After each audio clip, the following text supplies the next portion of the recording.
Test micro avec le Mookie MC-M1 de chez Mookie.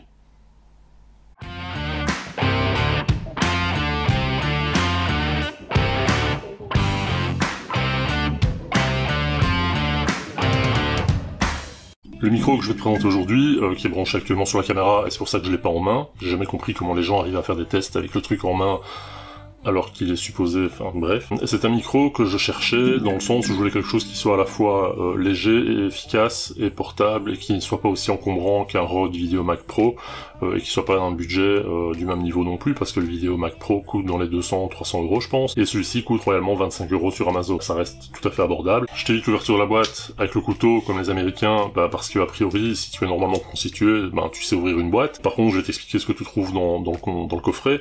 Tu vas trouver bien évidemment le micro et son support pour le connecter sur ton DSLR ou sur ta cage ou peu importe là où tu veux le fixer, sur un pied ou sur n'importe quoi. Tu vas trouver également un petit filtre anti-pop, tu vas trouver un dead cat, une espèce de mousse comme ça, un truc anti-vent, par vent. Tu vas trouver le câble pour le brancher, c'est la moindre des choses. Tu vas également trouver un câble pour le brancher sur ton téléphone si tu veux utiliser ce micro sur ton téléphone.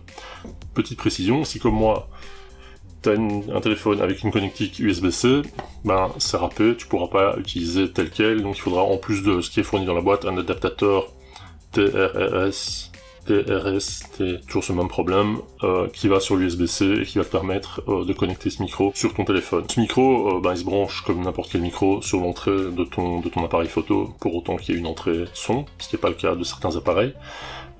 Et puis je te montre immédiatement en extérieur ce que ça donne, parce que là tu vois déjà ce que ça donne en intérieur, puisque je suis à l'intérieur. C'est l'audio de la caméra sans micro branché, donc c'est le bruit brut de décoffrage tel qu'il arrive dans le boîtier, avec les bruits ambiants, donc à savoir les oiseaux, les voisins qui sont en train de tondre, les voitures qui passent au loin, et le peu de vent qui passe, mais qui peut quand même aussi perturber la captation du son. On va voir ce que ça donne avec le micro branché. Voilà, donc là le micro est branché avec le Dead Cat, ça te donne déjà une différence par rapport à ce que j'ai pu te montrer avec, à te faire entendre en tout cas, sans micro branché sur la caméra.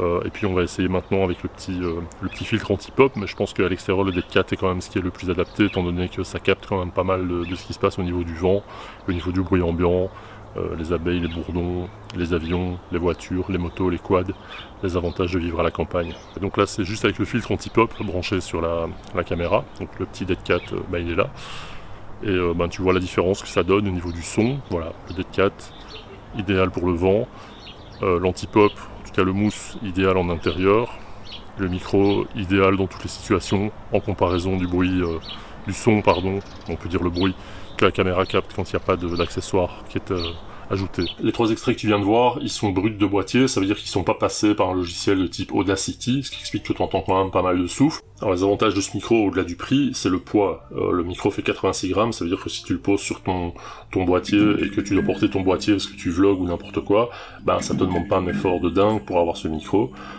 Parce qu'il pèse pas un poids de fou et ça va pas beaucoup pénaliser ton boîtier non plus. Si par exemple tu vas le déposer sur un stabilisateur, même si sur les stabilisateurs manuels, il faut peut-être régler un peu mieux les poids, mais en tout cas sur un stabilisateur 3 axes motorisé, par exemple comme le Zion Crane, ça va pas non plus le rendre dingue ni cramer ton moteur.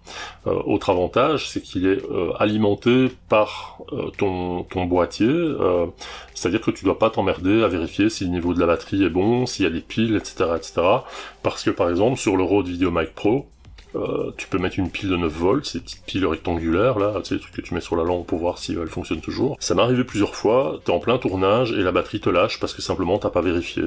Ou simplement parce que le tournage précédent, t'as laissé le petit interrupteur on branché, t'as éteint ta caméra, t'as éteint tout ce qu'il fallait, sauf ce truc là, et quand tu commences ton tournage suivant, ta batterie est morte. Là t'as pas le problème puisque le micro est alimenté directement via le câble, un peu comme un micro-cravate en fait. Donc t'as pas de souci, si ce n'est qu'il est de meilleure qualité qu'un micro-cravate. Et puis évidemment, l'intérêt c'est qu'il est fourni avec tout, donc t'as la bonnette, t'as le pare-vent, t'as les différents câbles, je trouve qu'au niveau accessoires ils sont assez sympas, et t'as un petit sac pour le ranger, pour pas l'abîmer, pour éviter qu'il se choque dans un sac ou ce genre de truc. C'est un excellent premier choix, peut-être même un excellent choix principal si t'as pas envie de mettre des sommes de dingue dans ton micro. Moi je trouve qu'il rend pas trop mal. J'ai eu des commentaires sur la vidéo précédente qui disaient qu'il avait tendance à saturer un peu les S, donc je voulais faire un test avec 6606 ou 6 valent 606 sous, un truc dans le genre, mais ça risque de faire beaucoup. Dis-moi ce que t'en penses dans les commentaires, je te mets le lien dans la description. C'est un lien affilié, je suis pas sponsorisé par Mookie pour parler de leur micro. Simplement si tu commandes, ben je suis un peu rémunéré par Amazon, enfin comme principe de tous les liens affiliés. Mais Mookie m'a pas envoyé le micro, je l'ai acheté avec mes petits sous, et je voulais t'en parler parce que je trouve que c'est du très très bon matériel, et je pense que ça va devenir un des must-have de mon kit YouTube, vidéo, création, etc., etc. Petit commentaire, un like, partage, dis-moi ce que t'en penses, et on se retrouve très bientôt pour une nouvelle vidéo.